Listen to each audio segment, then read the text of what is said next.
You are listening to selfdiscoverymedia.com, where illumination and inspiration is but a click away.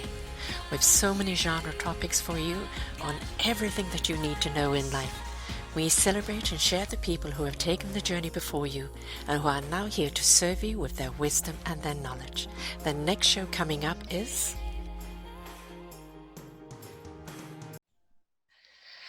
Good morning, good afternoon, and good evening, everybody. Welcome back to another show of Ignite Your Heart and Soul, right here on selfdiscoverymedia.com with me, Sara Troy, and my guest, Tricia Dycka.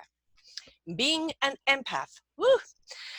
A lot of people think they're empathic, and perhaps they are, but they haven't quite tuned into it. But how do you become the happy empath, like Tricia is? She's the happy empath, and she's going to share the 4 aspects of being empathetic. Now, there is empathy, where we are empathetic of other people's feelings, of what's going on in their life, what is happening. That means we're in tune to it, we feel for it. But then there's being the empath, where you feel everything around you. You absorb it like a sponge, positive and negative. And how do we manage it? How do we still have a wonderful life without absorbing absolutely everything? Or if we do absorb it, how do we disperse it so that it doesn't affect us? As an empath myself, very often the pain of the world or the pain and the sorrow that's going on around, I feel. And it feels like you're crawling out of a bog trying to get back up on top. And it's not a nice feeling. But on the other hand, being an empath, where you can truly tune into people's feelings, tune in to the beauty, to the love, to the joy, to all the wonders of the world, and you tune into that. It's also a way of empathetically passing on some good vibrations. Now, we had a wonderful talk the other day, and both of us have recently experienced reactionary conversations where we reacted to things that were being said and step back as perhaps I shouldn't have been so reactionary. But on the other hand, clarity wasn't there. It was assumption. And that is something else I think we're going to have to bring into our topic today, as it both recently happened to us. So clearly it's tapping us on the shoulder. But right now, let's meet Tricia. Let's discover how she became the empath and what it means to be an empath. Welcome to the show, my love. Thank you so much. I'm very excited to be here. I am thrilled that we got to connect and we are having this conversation, and we had our other conversation, because I am so grateful for that. I really am. I just want you to know. Thank you. It's good to talk to an empathic soul where we get each other. I understand. It really is. It's nice to be able to have that conversation without having the to explain. Yes. Or apologize, which nobody ever should apologize for being empathetic, but there is that pre-assumption that you're perhaps a little bit crazy. And I think you have to be a little bit crazy to live in this world, so that's okay. That's true. I'm absolutely, definitely crazy, but I think that's what makes us even more human, and we have more fun doing it. Now, have you always been an empath? Is this something that's always been within you before you even understood what it was? Absolutely. I think true empaths are born that way. And I think you're lucky if you live in a house where they understand your gift and support it. And in my case, it was not understood. It was not recognized. And it was nobody's fault. Just the level of understanding was not there. I was always told, stop being so sensitive, grow a backbone, stop the crying. God. And about 9 years ago, I'm an extrovert and an empath, which is people like, oh no, I'm an introvert, but no, I love being around people. And all of a sudden, like in September, I started to withdraw, and I couldn't understand the level of unhappiness I was feeling and the level of despair. It progressively got worse through the holidays, where I think around Thanksgiving, I became a sobbing hot mess, where it was emotion after emotion after emotion, and I couldn't grasp one, I couldn't hold on to one, the level of understanding was not there. And my poor husband was like, what can I do? How can I help you? I don't understand. Please help me. I'll help you. I couldn't explain anything to him. Right. Help me. I just didn't get it. And I'm not proud admitting this, but there were a few times where I said to God, the universe, just can't live like this anymore. Please don't let me wake up tomorrow morning. Because it was truly just that horrific what I was seeing. And I kept waking up, and I finally said, well, what do you want me to do? Because this is not, I hate myself. I hate looking at myself in the mirror. I hate this crying. I don't understand it.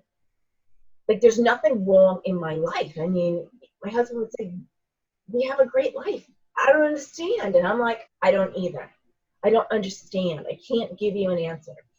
And the universe started answering me. A friend of mine from Facebook says, I need to speak to you. And she's like, you're an empath. And I'm like, a who? Like, what does that even mean? Don't you call me names. And so I said to my husband the conversation we had, and he's like, oh, he read it before I did, and he says, oh, sweetheart, this is you. This is you. See, this makes sense.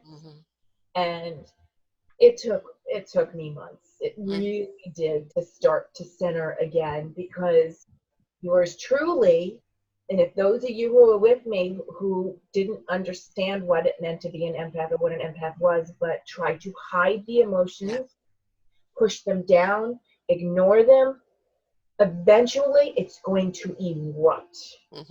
It was that eruption that I had, because my body said, you are done. You need to figure this out.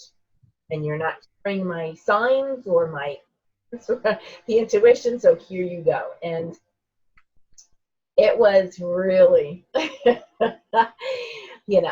was amazing. Now I love it, and now I'm very happy. But not 9 years ago.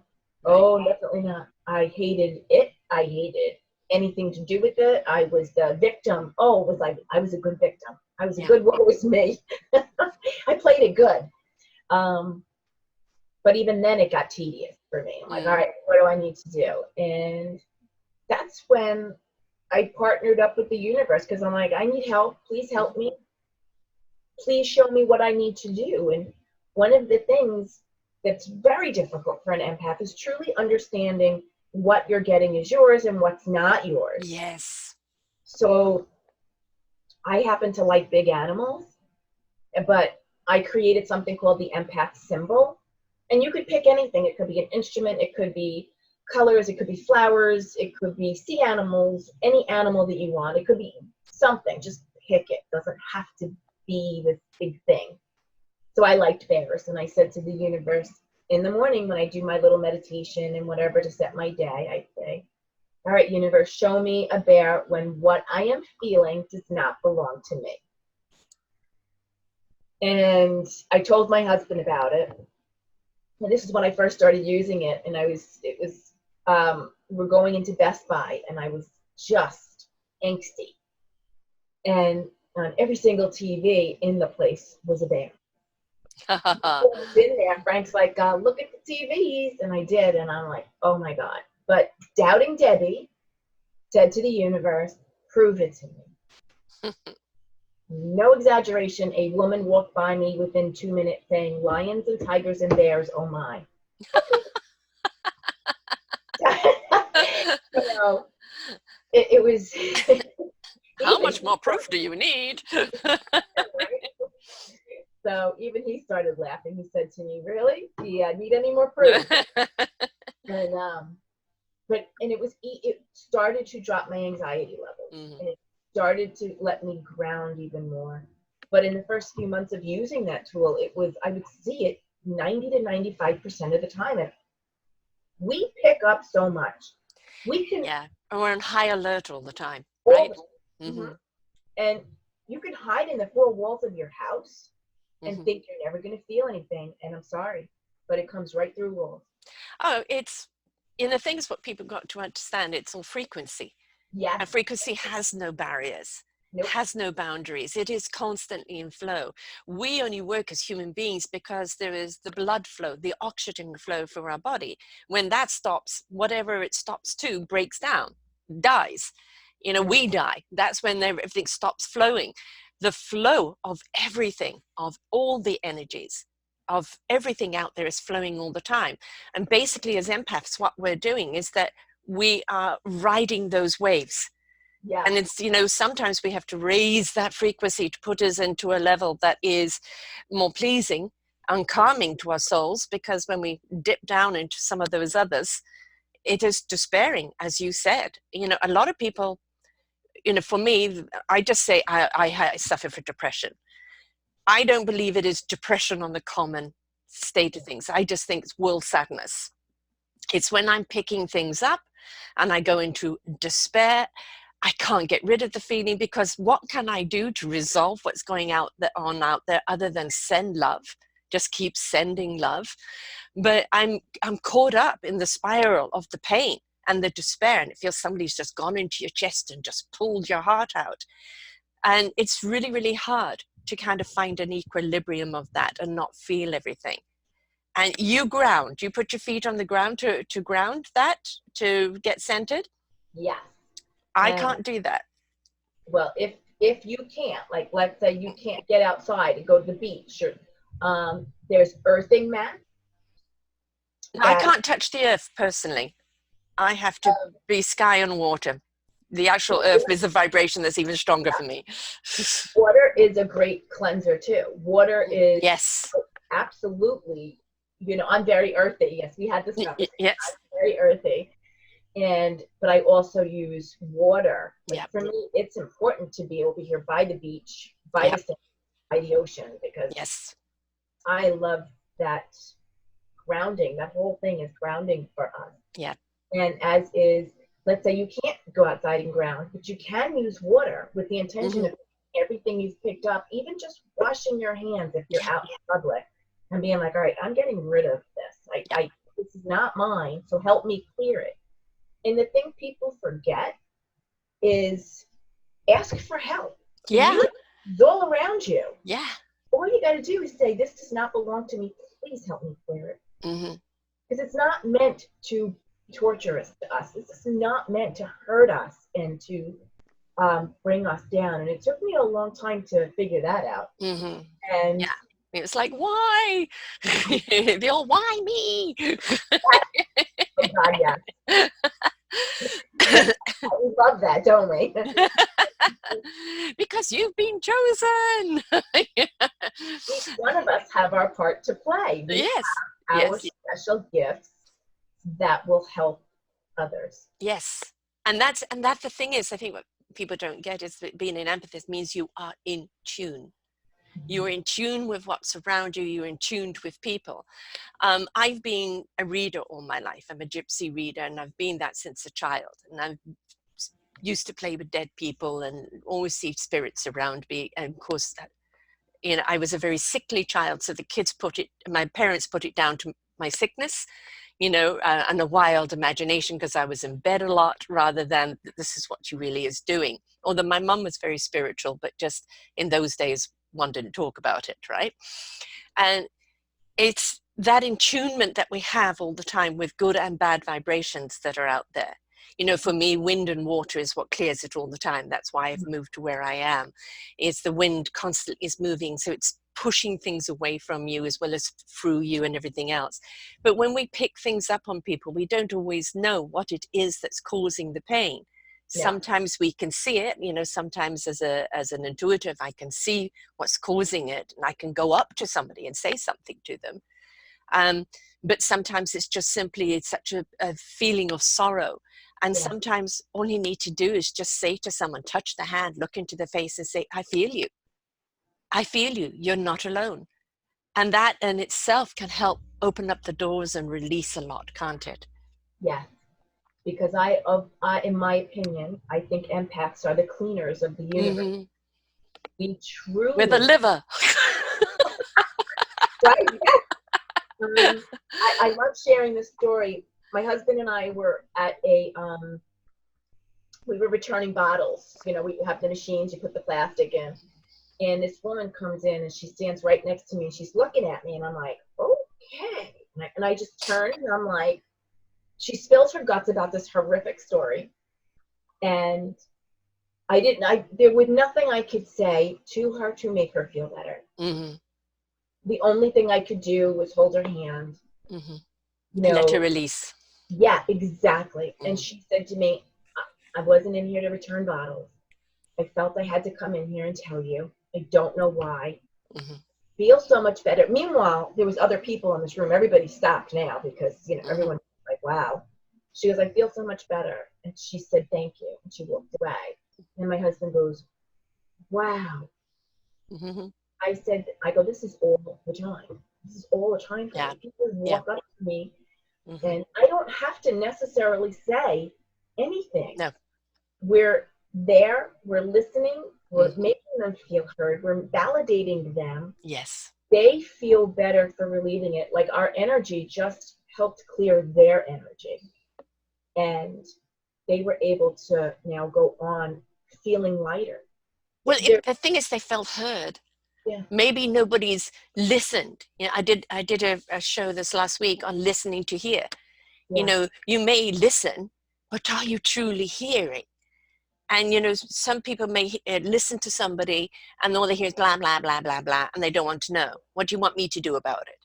But when you're truly hearing and you don't really have to respond, but they know you've heard, you know, Mm-hmm. then they feel validated because you've heard me. You know, Yeah. and that's a releasement in themselves of just knowing somebody's heard them. Now, the biggest challenge, of course, is how do you release it as an empath? My other tool, again, because I was said to the universe, help me out here. Mm-hmm. Um, I have something that I use, that I share, and that I teach. It's called the heart-centered intention. And in the mornings when I put my symbol in place, I also say to the universe, my heart is open and moving freely, and I have a gentle breeze Mm-hmm. coming through me all day long, Mm-hmm. clearing out anything that does not belong to me, sending it down into the earth or up into the universe so that it can be cleansed, cleared, healed, and returned back up with positive thoughts and love. Right. That is what I do. Mm-hmm. And there are times where I just am going about my day and I'm like, I feel something, but it's quickly gone. Mm-hmm. You know, I notice when I get caught up in my day and I become busy and I'm not paying attention and I am not present, that's when I'll start to pick up even more because I'm Mm-hmm. not paying attention to my body. I am not paying attention to my surroundings. I am just going from one thing to the next because life. That's when I'm like, okay, let's back up 10 spaces here and let's stop and do a body scan, or let's stop and let's ground or wash our hands or Mm-hmm. do something to clear whatever it is we just picked up without even realizing it. You know, something that's actually quite good is tapping. Yeah, EFT tapping. EFT. That's actually quite good at releasing, you know, of letting something go. Um, and I find that actually is quite beneficial sometimes. And I especially like to do it in the shower. Yeah. With the water releasing, and you know, I let go of all these feelings, you know, let it wash down the drain, and Yeah. it just sends the message off to the brain. Because I think what people have got to actually understand, being an empath has got nothing to do with your brain. It's got Oh, nothing to do with your mechanicals. This is a soul, heart, spirit thing, nothing to do with the head. yeah. And as part of the four aspects is the emotional, the physical, the mental, and the spiritual. Mm-hmm. That is the four aspects of being an empath. Mm-hmm. And the mental, when I say mental, I only mean we pick up other people's brain fog. Yes. It's not about actually our brains. It's No. that people are so confused and can't make a decision and things are going crazy for them. Like it was during Christmas, I went to the mall and I had a list of things I wanted to buy and my husband was with me. And next thing you know, I'm starting to like kind of walk around in circles and he just stops and he's like, what you doing? And I'm like, and I actually stopped and I'm like, he goes, we have a list. We know what we're doing. He goes, what happened? Mm-hmm. And that's when I had to stop and I'm like, oh my God, I am literally running around now, a chicken without my head, because I have just picked up Yeah. confusion, indecisiveness, questioning what's going on. And that is the mental aspect of an empath. Yes. Like we're in a brain fog. Right. Right. Yes. It's, you know, brain static fog and confusion. And, you know, I'm a knowingness teacher. So it's about igniting our soul, you know, through the gut. You know, how do you know? I don't know. My gut tells me. I just know. I call that the soul intuition, where the knowledge comes to us, which then resonates with the heart in truth. It goes to the spirit interaction, which then extracts from the mind what the mind needs to know when it needs to know it. So this is a wonderful database. It's understanding which to extract from all that data bank into applying the action that is needed in that knowingness. If we only stay up in our head and try and analyze or try and understand purely from the head perspective, we're never going to get the answers. We have to invite the soul, the heart, and the spirit's intellect into the equation to truly understand the whole picture. Again, it's those fours. Yes, it really is. And the emotional part is really self-explanatory. It's picking up the world's emotions, it's picking up individual emotions. It is picking up every single living thing on this planet. I'm talking trees, I'm talking plants, I'm talking animals. Yes. People think being an empath, you're just picking up people. No. You're picking up every living being, every living thing in this world. And it's without language. Yes. You know, that's the thing is, I mean, I love talking to the trees and they talk back to me. It's not in a language. I don't need to understand the dialogue. You know, it's literally the vibrations are dancing together. The frequencies are rolling together, which is beautiful. It's the same when you look at animals and all you need to do is just look into their eyes. That conversation there transcends any language. You know, it is a heart and soul language that is just so beautiful and so divine. And we've got to get over this thing of that being earthlings, we are superior because of our knowledge. We have a great ability of being able to bank knowledge. But do we have the wisdom to know how to use that knowledge? Not all the time. No. Because we're not willing to tune in. Most people are tuned out, you know, and especially in the technology world today where everything is Google this, Siri that, you know, right? You know, everything is telling you everything, and we're not intuitively going, is that something I need to do? Can I find that out for myself? What does this mean to me? Instead of doing all of that, we're asking Google and Siri and everything else. And it comes in handy when you need it. Yes, directions or things like that. Yes, not about your emotions. Live from their hearts. They really live from their hearts. And unfortunately, because they do, if you're not paying attention, you can be taken advantage of. You can let people run you over, and then you're no longer paying attention to you. It's you are running for everybody else. Now that is where this came in for both of us recently, whereas because we're such empaths and we are the livers and the cleaners, a lot of people then also come and verbally dump, right? And if we're not in sync with ourselves, if we're overtired, because it's very tiring being an empath all the time, we can react. And we don't want to be reactionary creatures, because that's not the way we normally are, but we react if the buttons have been pushed to a point that we haven't been able to gather. But do you find as an empath that people really like to come and dump because of that? You know, because they're not aware that you're cleaning it through, but you're an easy target. I did notice it a lot more. However, since I have created very strong boundaries, and I know when to allow this to happen, and I know how I feel as a person, where I'm saying I'm overtired, we're not doing this, or I have tried to help somebody over and over, and I know now my energy and time is being wasted because they're unwilling to change, or they're unwilling to hear anything. They just want to call to hear themselves speak. That's when I know I have to pull back, and they need to do it in their own time, whatever that is, but that's not my responsibility. You know, as empaths, we try to take responsibility and heal the world. You cannot do that. You cannot. And you get sick. Yes, I learned that the hard way, and I did become sick because of that.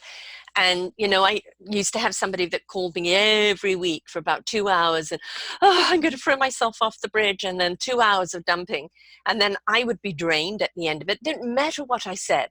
Didn't matter how much I tried to boost her up. And then one day she called me, I'm going to jump off the bridge. And I said, which one? What? I said, which bridge? What do you mean, which bridge? And I said, well, I want your body to be found. So tell me which bridge. Oh, how can you say that? And I said, because clearly nothing I am saying is helping you. If you're hell-bent and jumping off this bridge, I can't stop you. That's your free will. But I can no longer help you because you're unwilling to hear. And so it goes to the end of friendship there. You know, that's something you've got to be willing to do sometimes, is close the doors on people, because we have to be responsible, not for what happens to us, but how we deal with it. And we've got to decide, are we going to be the victim, or are we going to look upon this as an opportunity to discover our strength and our courage and our abilities to ride through it, rise above it, and become something else because of it? But so many people want to stay in the victim mode. It's either a blame game or feel sorry for me because I want to suck your energy to keep my misery going. And you have to decide, if you want to be miserable, then be miserable. Misery loves company. Go and find somebody else that's miserable. But for somebody who's trying to help you out of that, yeah, you can't keep sucking the energy out of them. So as a healer or empath or anything at any point, if you've got somebody like that, you have to sever those ties, because it is not a two-way street. It's a one-way and they're draining your battery.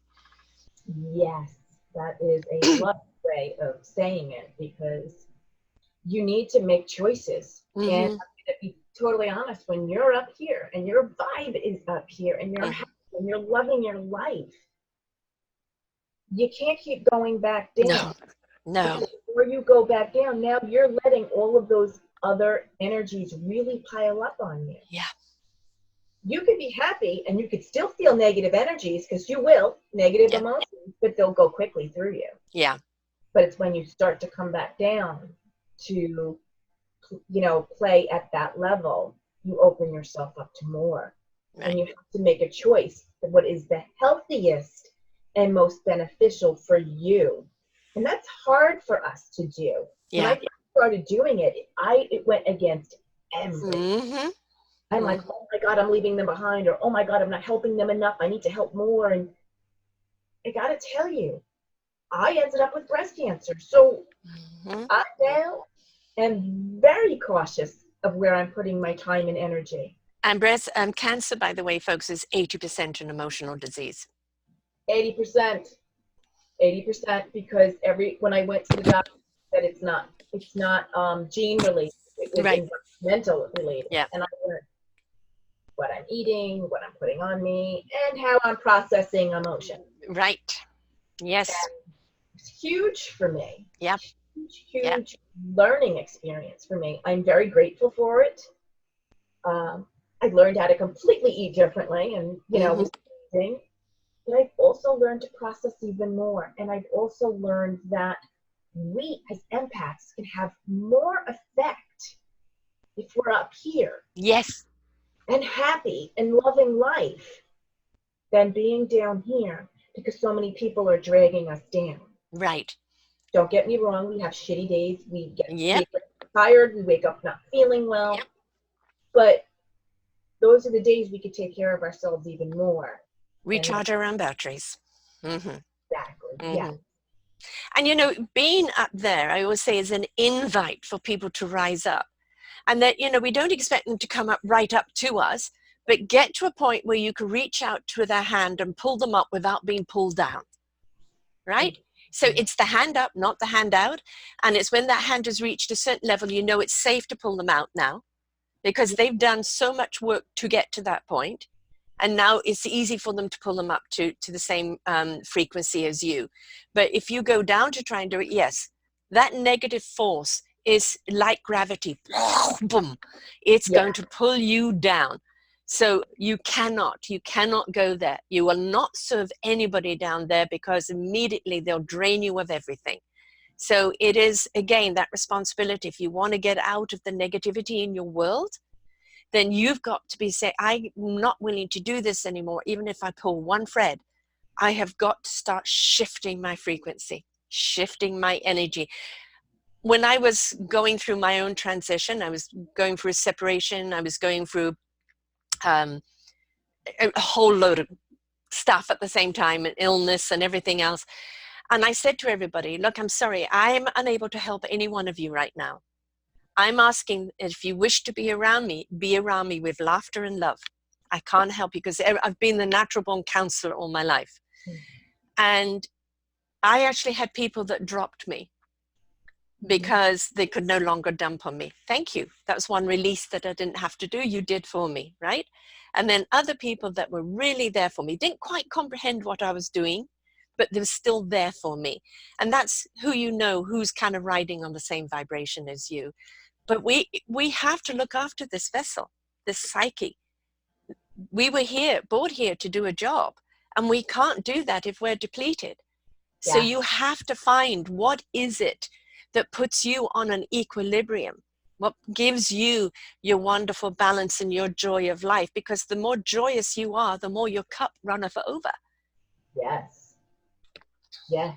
And the more it runs over, the more you can affect other people. Yes. You become the inspiration that becomes the invitation. Exactly. And then people start to rise up and they start to hear you and really want to be changing and willing to change and willing to make those changes in their lives. Because I got to tell you, change is not easy on any time. It's really not. No. So when you're going through all that change, it's difficult. I remember when I and that right there, this what we're talking about is the whole spiritual aspect of being an empath. Yeah. It's that connection to ourselves, the connection to the universe or the divine. It is about self-care. But self-care also encompasses being willing to accept exactly who we are in this moment. Yeah.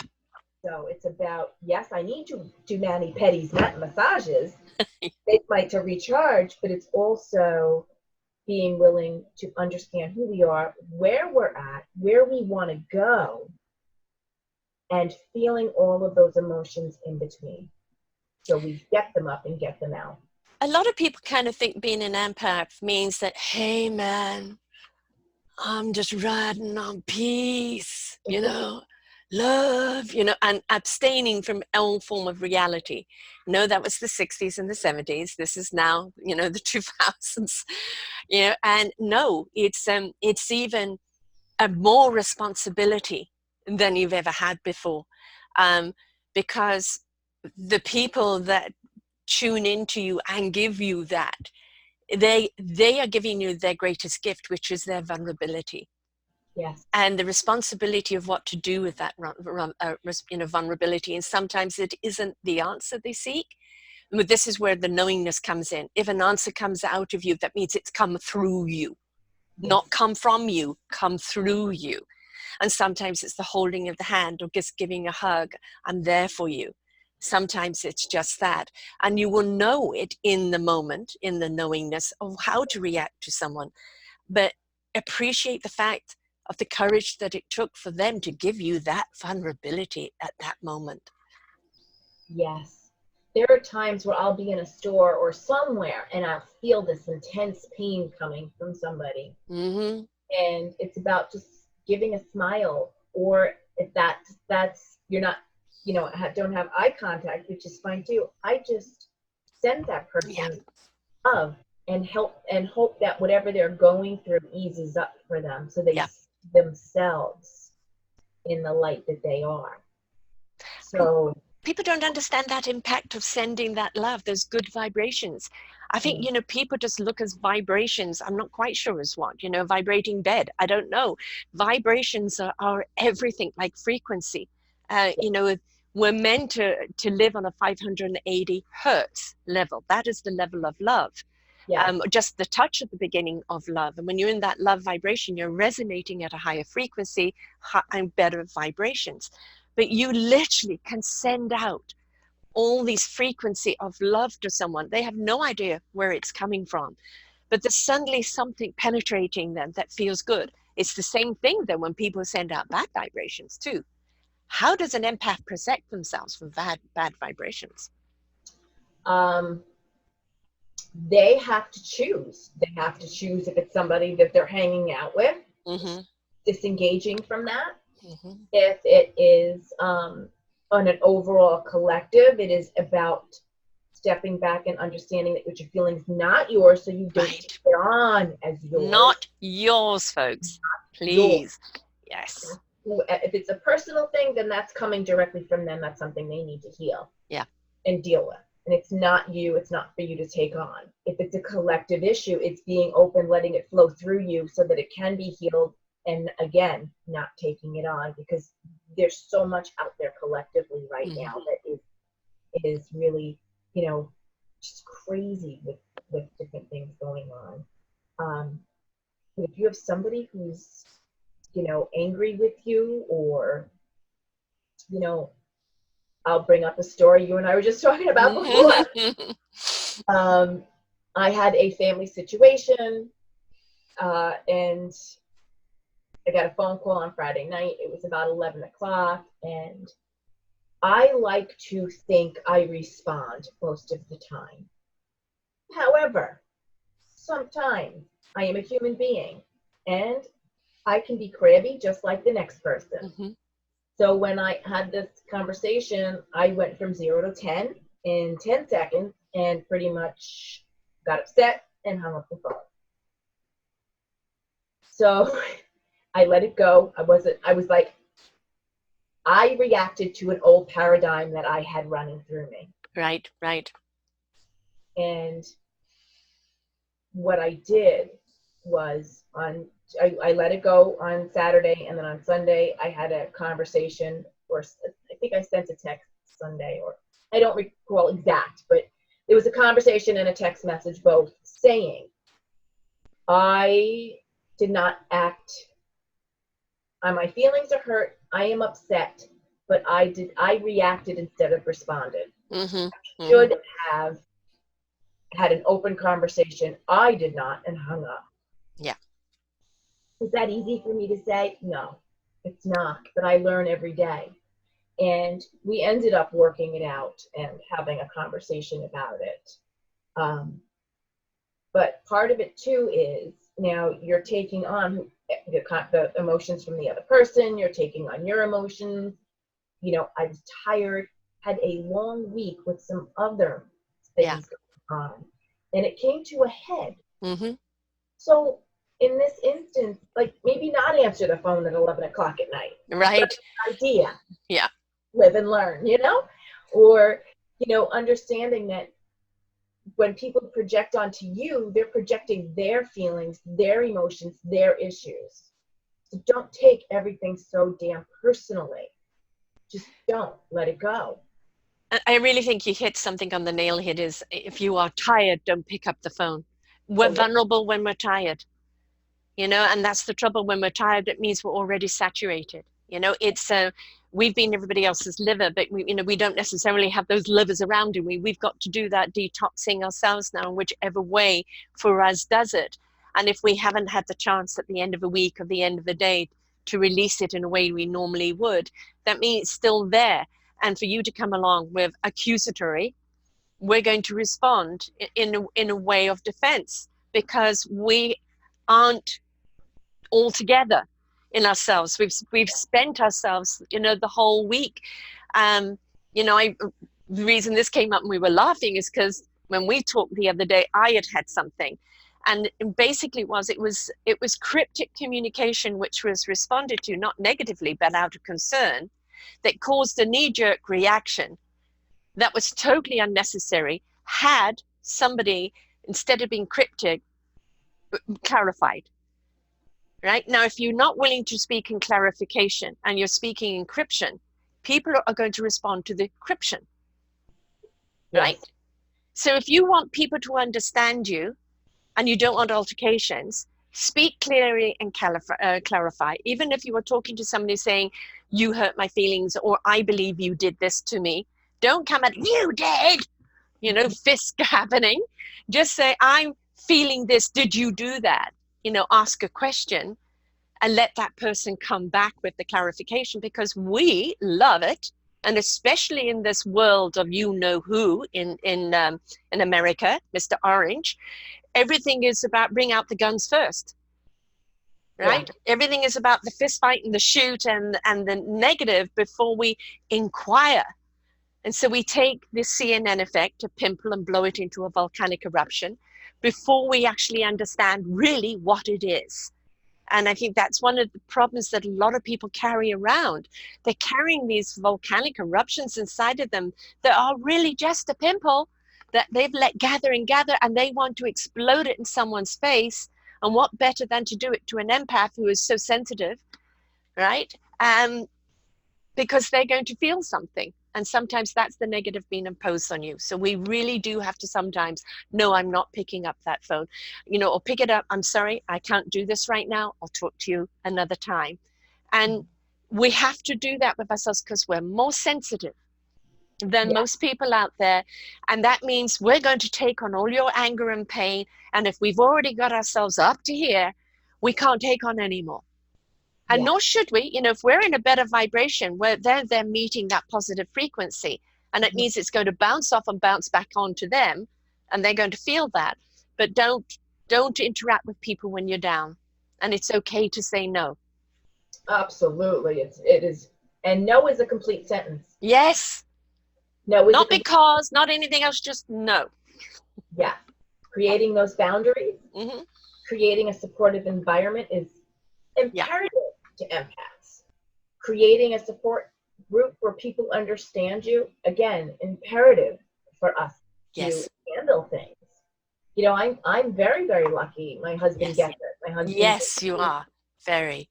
However, it's where we are today took us time and vulnerable conversations. And that's just it. Not a lot of people want to have those open-ended, open-hearted conversations, which actually leaves you out there to potentially be hurt. Vulnerability again. We don't want to share the vulnerability. Yeah. We're so scared of being hurt that we're not going to share that. Instead, we'll harbor it and then go dump it on someone else. Or try to throw it back on somebody else's. This is all your fault. Yes. Instead of being able to have those kinds of communications and sharing what you truly need and what you desire and what you want and what you want to see happen, we kind of clam up, pull it all back in, and that doesn't help anybody. It took me a long time to get where I am today, and these are the tools and the tips and the things that I share, because I want to live a life that is full and happy. And purposeful. Some days we all have shitty days. It's just being human. Yes. But, be actually human being. The being part is our, celestial self. And that being part is that wonderful divine knowledge and intuition that comes through us. And that when it dances with the human aspect of things, we are incredible. When we step into our sensitivity, when we step into our caring and our kindness and our love, we are unmatched. We are phenomenal creatures. And I don't know why we do not want to embrace that side of us more than the other side. And you said it before, what's around you right now, in North America, I'm in Canada, but we get it all the time of what's going on in America. And it's, one news after the other of the latest tweet and the latest this and the latest injustice this and the latest that's going on. People feel constantly under attack. I'm about to go to England where Brexit is happening, where, there's a whole load of emotions going on there. And, politicians are meant to create a secure environment for their inhabitants. And, they've forgotten that role. And, it's an invitation for us to say, we're not putting up with that anymore. We're holding you accountable. We're making you raise your vibration and start dealing different cards. This is a time where we need to come together, where we need to support each other, where we need to rise together on the same frequency. You're very blessed to have a husband who understands. I know, that was part of my thing with my marriage. I suffer from a hypersensitivity disease as well as I'm hypersensitive, have always been, and that was too much for him. couldn't cope with that because it was a person who was unwilling to share his feelings at all.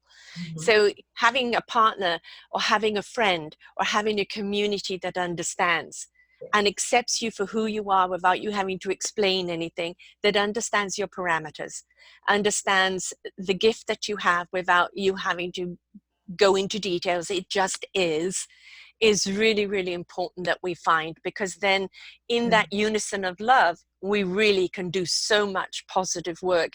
And another scientific thing about grounding, the planet is beginning to split. It's beginning to split, and that's the reason why Earth is volcanicking here and volcanicking there and releasing some of that pressure, because, you know, she's the liver cleanse too, and she's got to release it as well. If we don't raise our vibration, we're going to do more harm to this planet. So it's really essential right now that we become the light that you are and shine bright and invite people up to this higher level, because only there can we take the pressure off the earth and take the pressure off each other and step into that state of harmony. Yes, it is important. It's truly important to step into that. And it takes some doing. It's not a 1, 2, 3. It takes us changing the old. It takes us from changing that worn out rut that we have in our brain and create neurotransmitters in our brain to create new responses, to create new thought patterns, to create newness so that we leave the old behind. It takes time, it takes energy, it takes wanting to do it. And a lot of people are stuck in, it's got to look a certain way. Yeah. It's got to be a certain way. Yeah. And as empaths, we are growing, we are evolving with the world, and continue to do that. Continue to look for ways to heal yourself and make yourself better instead of getting stuck in this, having people pull you down. And it's not easy saying no to family or friends that you've been with for so long. But when they start draining you and taking you and feeling that they can manipulate or guilt you into doing something for them, then you need to start looking at other ways and just kind of doing less with them and finding the tribe and the people that you're meant to help and meant to be around, so that you can continuously raise your energy and raise your vibe for those that are already there and those that want to come up. Yeah. And, in my case with my family members, they don't really get what I do or who I am, but we have a channel that we communicate on. And this is the channel that we play in. This is our playground. Don't try and come into my playground because there is no comprehension of it. Your playground is one where they like to watch politics all the time and live in the hysteria of the world. I'm not willing to go into that playground. So we're going to stay in this playground and we're going to enjoy each other here. I don't expect you to understand the whole of me. That's all right. This is the part of me. That's the part of you. This is where we're going to be, and we'll love and honor each other in that space. Don't expect people to understand the whole of you. But if you can find a particular channel that you can communicate on and enjoy each other in, do so. Yes, absolutely. And as an empath, we're born this way. Yes. If we can, like for me, I found out later in life and understood it.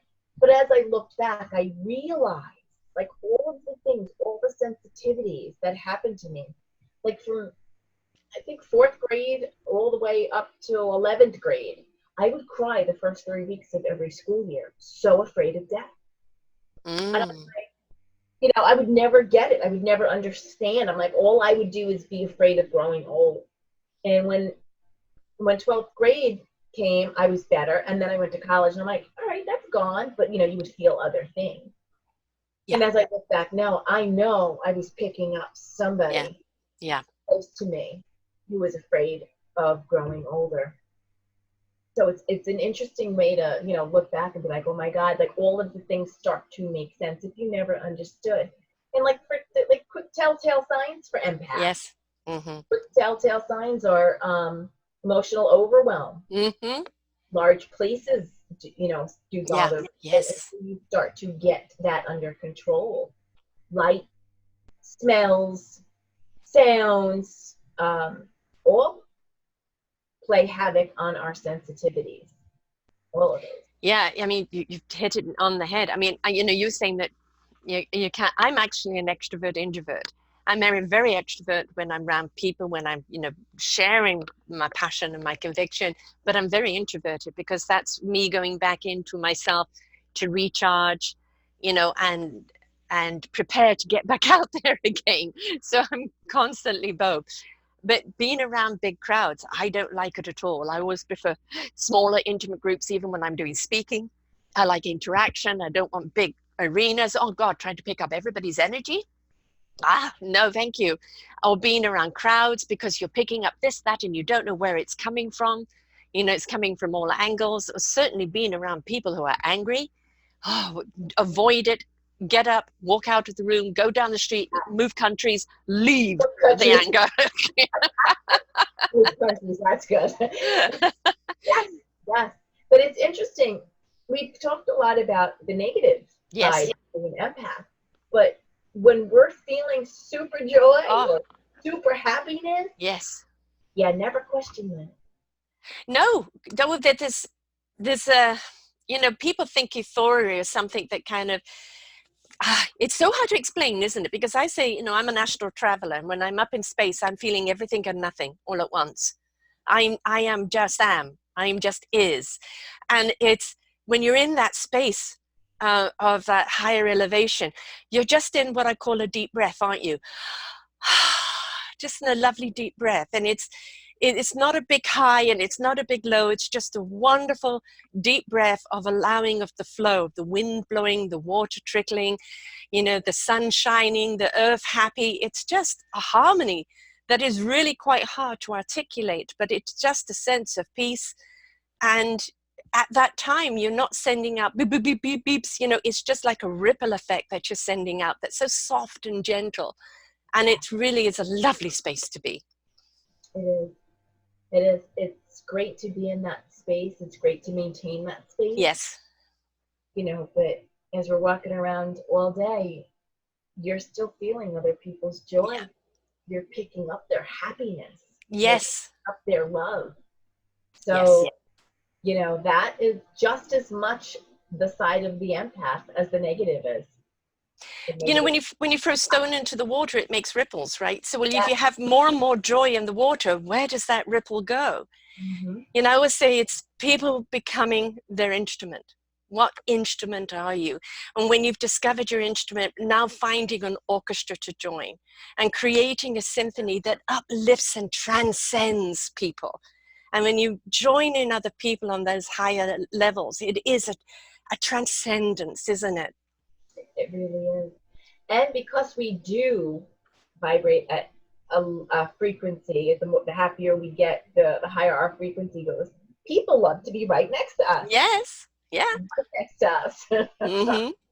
um, And that's when your tribe comes in. It's people that want to be part of the orchestra, really, isn't it? Or, you know, or people who enjoy the orchestra's music, you know, because you're playing their tune.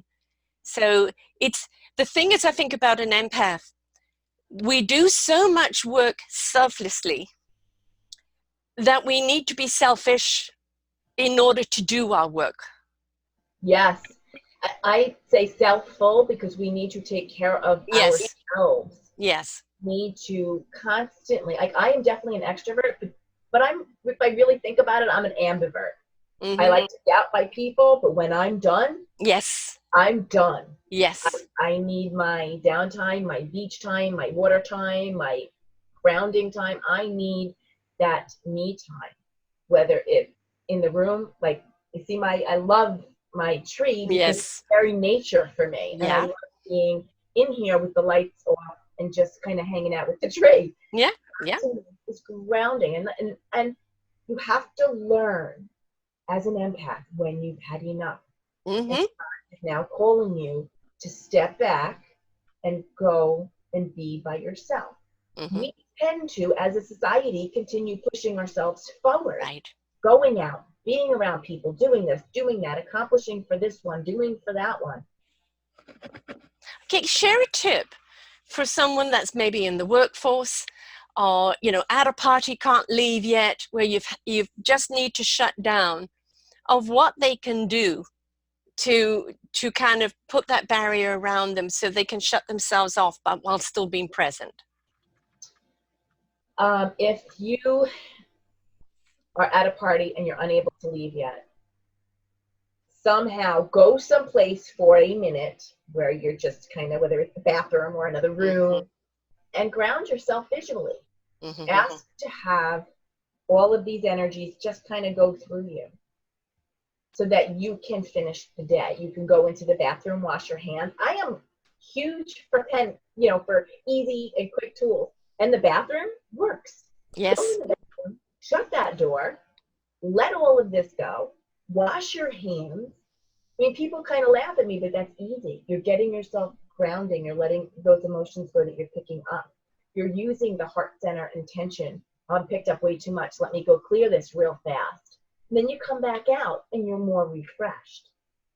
But the other thing too is with parties, I have said to my husband and I've said to people, if you're going to a party with somebody, you need to let them know, like there's a word or whatever between the two of you saying, it is time to go. I cannot do any more for this. Right. And honor and leave. I'm going to bring something up back out of the bathroom. I don't know about you as an empath, but especially when I'm in tuned and I'm working, the bladder needs the bathroom before the hands wash. But that's also another form of things going through you, of releasing. So, I constantly need to go pee when I do this. Yeah, it's just another form of what you're taking in, of finding a way to release. All right. So, no, you don't have a bladder infection. It just, you're just releasing. And then that washing of the hands is then not only sanitary, but it's also a way of renewing and refreshing, right? Again, if you are working in an environment that's constantly toxic. However, there are other things you can do, such as crystals. Like I like to wear crystals, around. Yes. Right now I have one on. Or you are around a lot of people who are, toxic energy and, talking and things. Get yourself a pair of earphones. So you cut down on that noise.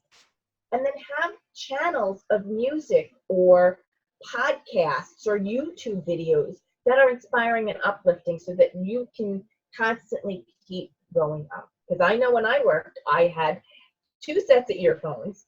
I had my, Joe Dispenza, Abraham Hicks, Mel Robbins. Like these are my go-tos when I needed a pick-me-up. I can't listen to one more person say one more word to me at my job. So let me put this in, and now this is my me time. Yeah, and it's very easy to do. I mean, you can come here to selfdiscoverymedia.com. There's over 2,400 shows of wisdom, just like Tricia is giving you. So, and, I find for myself, very often when I've done a show, the headphones are still on and I'm just in silence for a while I'm working. I'm in automatic, I'm doing my work, but I'm in that silent zone, or it's music for me, blasting the music off. But yes, I think actually people say, well, how can you listen to something and work? Our brains have been, are very, very good at doing multitasking. And if one part of your brain is being soothed and listening to something, it actually triggers the creativity side of you that then can go about doing the other work. So yes, you can do both things. Tell your boss that. Tell him to try it. But we've got to do what's good for us. Yes. Right? That is the important thing. You've got to do what's good for us. It is a wonderful feeling to be a light for someone. Now, not bringing back the negative, but understand that when you are a bright light and people are coming to you, there's always going to be somebody out there that you're shining a light on and they're not ready to see. No. Right? You've just shown them themselves of something they're not ready to see. And that's when you can get the knee-jerk reactions. Don't take it personally. And, just say, when you're ready. When you're ready. But, that's, you just be the light for those that are ready to see the light. And sometimes it's just your brightness. It's just your brightness that's enough to open up the door to invite them to step forth in their own journey of life. Yes. And create the change that they need to move forward. Absolutely. Now, somebody's coming to you that thinks they're an empath or knows they're an empath. How do you help them? Do you have courses, or do you have, what do you do that you can help them on their path? I have a service. I have a couple of services, one-to-one, And I'm also in the process of creating a group program, which I'm super excited about. That'll probably launch in the next month. And then I'm also going to actually create a monthly mastermind for empaths where we're talking different topics and creating change, and we're learning. So these are things that are actually coming down the pike. So right now I am offering one-to-one service, and then I'm offering these extra programs, and I'm really excited about them. I really am. Creating a family.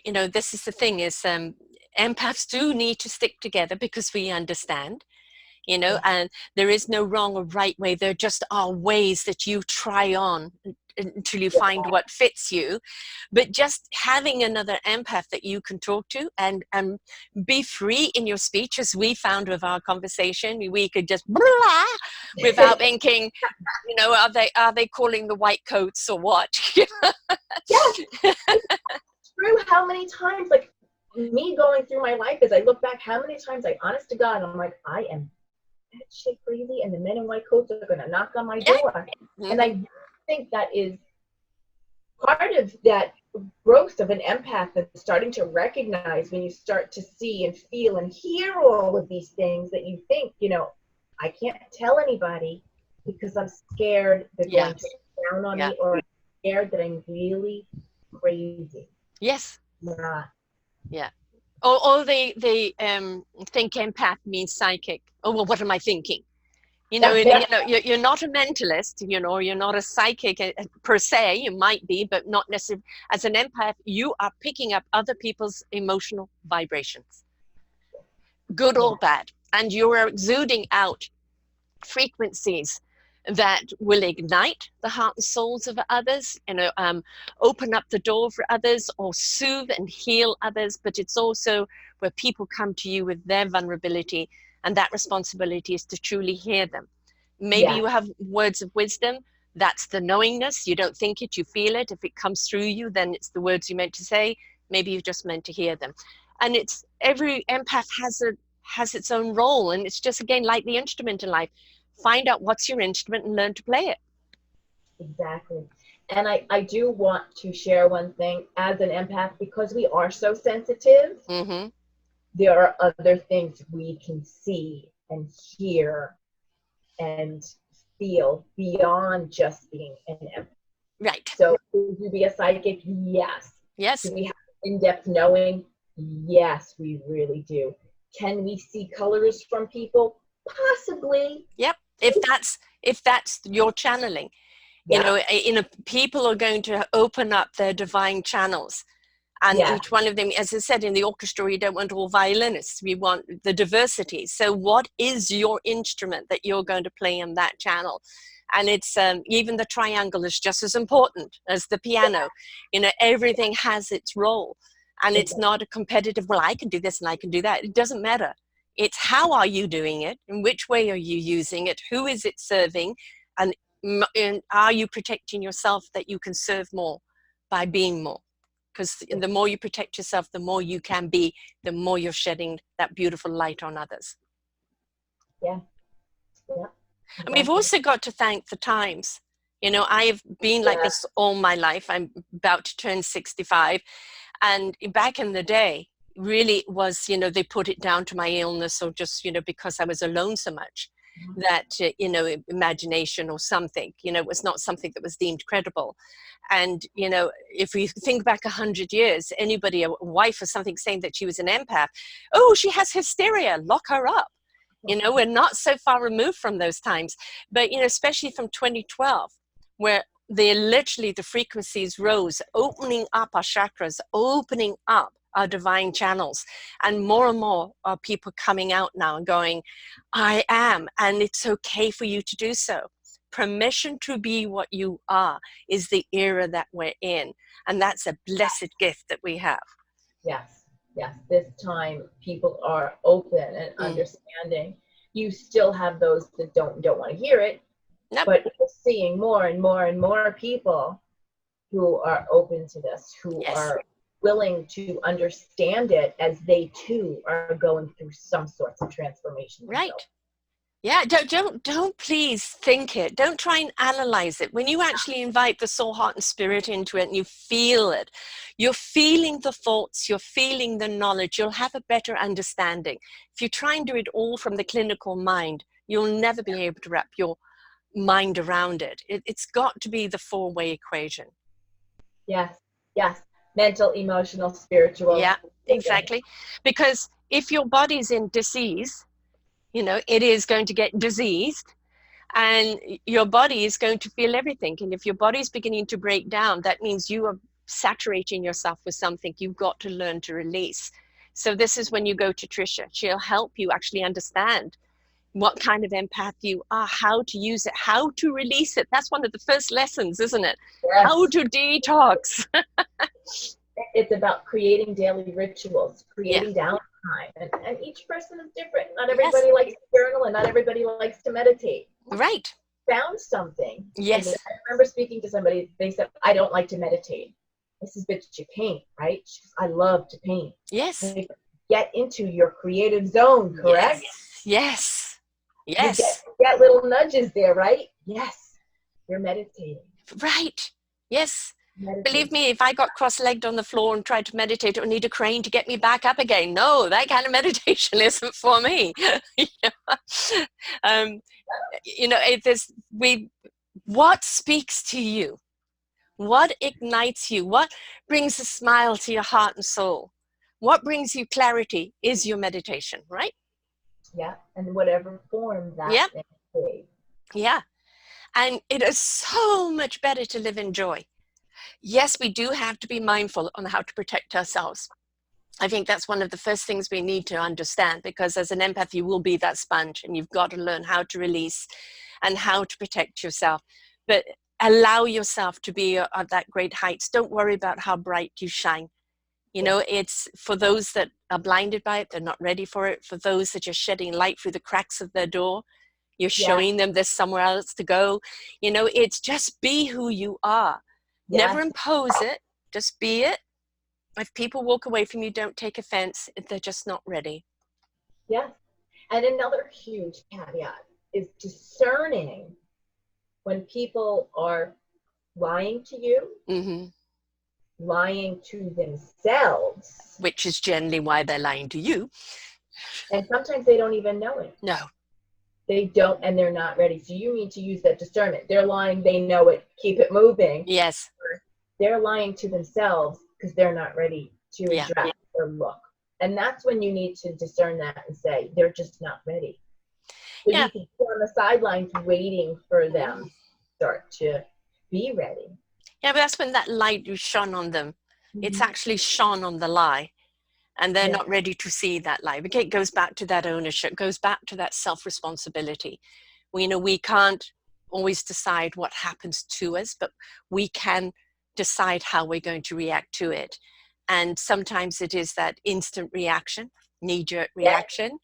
And then, take the deep breath, take a step back and go, how can I manage this? And learning techniques like you've got is something that not only in your empathic ways, just in every way of life you can learn to use. And shoot's going to happen, all right? It's like, do you stand there with it hanging all over you, or do you just wash it off, smile, and carry on? It's our attitude in our sense of gratitude is huge. Yeah. People laugh at the being positive and this and that, but I have noticed in my life, the more positive I am, the happier I am within, the easier things flow. That does not mean that we ignore challenges or obstacles, because they still happen. Nope. Just gives us a better way to respond. Right, exactly. And that despair feeling that you get now and again, understand it's, your channels are open, you're picking everything up. And, as you said, talk to the universe. Hey, look, you're going to have to close that channel down a bit. The streamline is too wide. It's saturating everything and I can't rise above it. Narrow the channel out. Let me feel, but don't let me feel to such depths. Because if I sink with them, I can't do anything with them. Talk to the universe, because they're going to give you what they think you can take. And if you can't take it, let them know. Yes.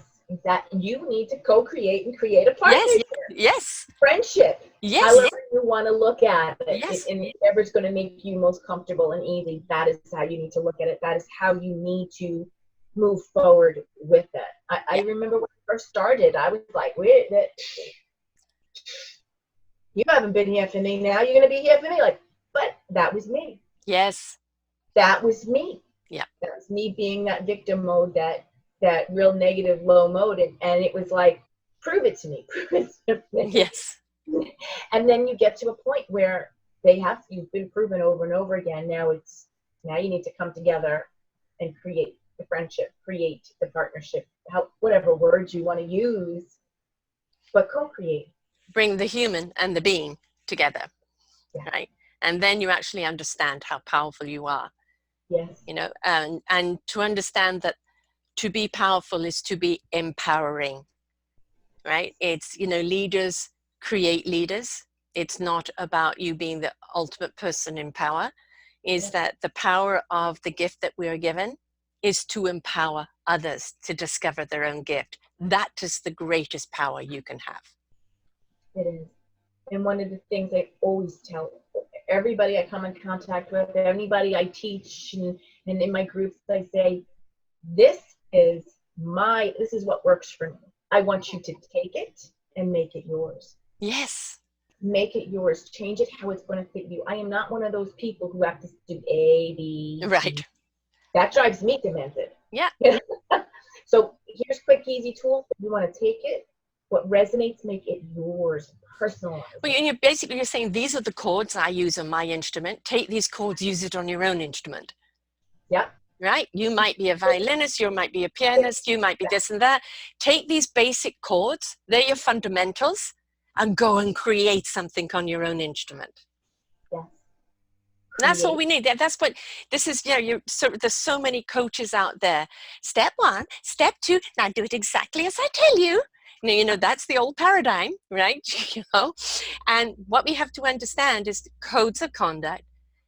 Codes of the soul and the spirit and the heart. The mind codes. All of these type of things are the fundamentals. And when we understand those basic codes, those basic codes in life, then we actually understand how to implement them and when to implement them. And they will always keep you grounded. They will always keep your structure together. And they will always allow you to become the branch that branches right off, the tree that branches right off. Like a symphony or an orchestra isn't restricted by one piece of music. Give them another piece and look where they can go, right? Exactly. So don't limit yourself. Understand your instrument. Please understand your instrument. What's good for you, that's best for you for your best delivery. But don't limit yourself to that. Be willing to play other extraordinary pieces and discover what they mean to you, because then that ricochets out to everyone else. Exactly. This has been wonderful, love. Now, how do people get hold of you? And whether they want to book one-on-one, want to be part of the group, or want to be a big part of the next conglomerate that's coming up, how do people reach you? They can reach me via email, which is Tricia@TriciaDycka.com, and that is spelled TRICIADYCKA. You can reach me on Instagram, on Facebook. You can send me an email. You have questions about today's interview? Send me an email. Mm-hmm. I would love to help you, love to answer your questions. And the email is? Tricia@TriciaDycka.com.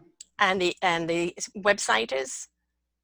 TriciaDycka.com. There you go. Just making sure.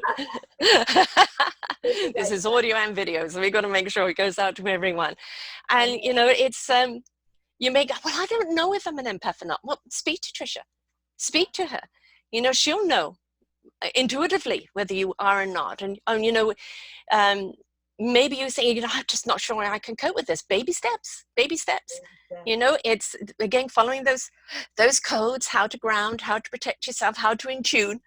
And then as you become more comfortable with it, you'll be able to open up And if you are somebody that's picking up everything right now, like you think every antenna is going on, then speak to Tricia, because she'll help you how to calm it down, how to center it, to filter it through the noise and the static into attunement, because that's basically what you're doing. And if you're getting too much coming in at once, it means all your channels are open. She'll show you how to switch some of those off so you can clarify and understand what's coming through. But a lot of it is allowing, isn't it? Just allow. Yeah, because what I find, the more we resist and don't want it, it bombards us worse. Mm-hmm. You've been chosen. There's no point in running from it. You know, it's, you know, you can run, but you cannot hide. I ran, I pushed it down, pushed it away, and it will come up. It will come up until it is recognized and dealt with. And you can definitely do all of those things. Be happy, live your life, and learn how to cope with this on a level that is shining your light even brighter. Excellent. Wonderful. Thank you so much. So triciadycka.com, email her at triciadycka at Tricia@triciadycka.com is my email. There we go. And, you know, it's whether you're a beginner, whether it's been happening for a while, whether you just thought you had it under control and you don't, or whether you just want to reach out to her, have a conversation, please do, because this is the brother and the sisterhood of empaths. We need to be there for each other because we understand what we're going through. And no, it's not all negative. It's absolutely beautiful. But to get to the beautiful side of it, we've got to understand how to manage the other side of it. It's the balance of life, right? The yin yang. So thank you so much, Tricia, for being here today and sharing, being vulnerable with us.